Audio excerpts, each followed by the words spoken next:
thank everyone in the team. And also, we are going to learn how to edit the church website. We're going to learn how to use Drupal. Drupal is the technology that we use in developing the website.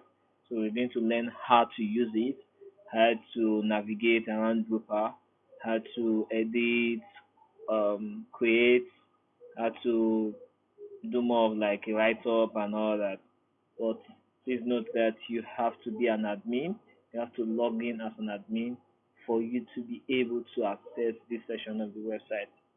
Majorly, once you can access this, you can do and undo on the website. Thank you very much as you take this course, as you take this, watch this video, and hopefully you're going to learn a lot. And anything you don't understand, you can always get back to me. You can always send me mail on the group or WhatsApp chat, mail or whatever, or you know actually how to channel your request to myself. Thank you very much. We'll start immediately.